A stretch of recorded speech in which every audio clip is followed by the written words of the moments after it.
Assalamualaikum warahmatullahi wabarakatuh. Perkenalkan, nama saya Inamila Surafifah dari kelas PPB 1B dengan NIM 0401217444. Di sini saya akan menjelaskan materi mengenai penetapan prioritas program. Berikut videonya. Jadi, kunci utama dalam menyusun rencana terpadu adalah berbasis pada wilayah atau kawasan. Wilayah atau kawasan dimaksud merupakan lokasi di mana infrastruktur bidang PUPR akan direncanakan dan dibangun. Kunci lainnya adalah aktivitas ekonomi yang perlu dukungan infrastruktur. Bidang PUPR. Kawasan industri atau kawasan pariwisata merupakan kawasan dengan aktivitas industri dan pariwisata sangat membutuhkan dukungan infrastruktur bidang PUPR.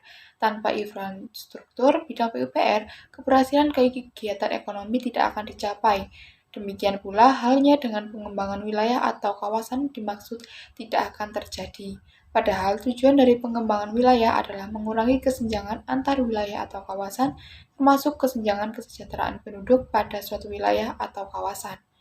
Manfaatnya antara lain menghindari loss opportunity atau hilangnya peluang, memperoleh mutually benefit atau manfaat yang berlipat ganda, dan terjadinya percepatan pertumbuhan kawasan sebagai akibat dari impacting each upon another atau satu infrastruktur akan saling memberikan dampak yang pada akhirnya memberikan multiple benefit atau manfaat ganda. Perencanaan pembangunan infrastruktur terpadu merupakan perencanaan dan desain infrastruktur yang saling terkait, saling memberi dampak dari satu infrastruktur kepada infrastruktur lainnya. Pendekatan keterpaduan diperlukan untuk keberhasilan pemberian pelayanan akan infrastruktur secara optimal. Kriteria keterpaduan pada suatu rencana terpadu pembangunan infrastruktur bidang PUPR yaitu fungsi, lokasi, besaran atau volume pekerjaan, waktu, dan besaran dana atau anggaran. Jika salah satu infrastruktur tidak dibangun sesuai rencana, maka akibatnya akan mempengaruhi infrastruktur lainnya, sehingga diharuskan antara infrastruktur satu dengan infrastruktur yang lainnya harus optimal. Misal, jika fungsi tidak dibangun sesuai rencana, maka infrastruktur tersebut tidak bisa dimanfaatkan oleh pengguna.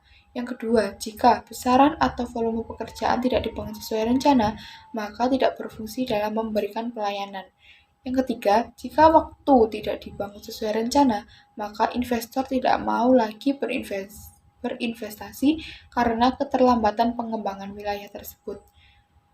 Dan jika besaran dana atau anggaran tidak dibangun sesuai rencana, maka anggaran dana pun tidak bisa ditetapkan, yang nantinya bisa terjadi kekurangan dana.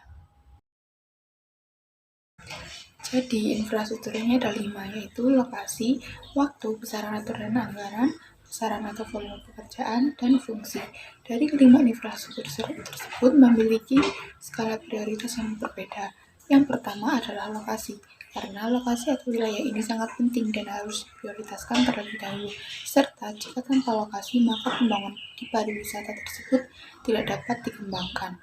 Yang kedua adalah waktu, karena dengan waktu yang tepat maka para investor pun akan mau berinvestasi. Yang ketiga adalah volume pekerjaan, karena setelah menentukan lokasi dan waktu, seorang pekerja akan sangat dibutuhkan untuk mewujudkan pembangunan tersebut. Yang keempat adalah anggaran, karena tanpa anggaran yang lebih juga tidak bisa melanjutkan pariwisata tersebut. Dan yang terakhir atau yang kelima adalah fungsi, karena jika pariwisata tersebut dibuat tanpa adanya fungsi, maka tidak bisa dimanfaatkan oleh orang lain, dan pembangunan tersebut juga harus menghasilkan output dan outcome yang lebih besar. Baik, jadi itulah materi dari saya yang bisa saya jelaskan mengenai penetapan prioritas program. Semoga video dari saya dapat dipahami, dan apabila ada kesalahan kata, saya mohon maaf. Wassalamualaikum warahmatullahi wabarakatuh.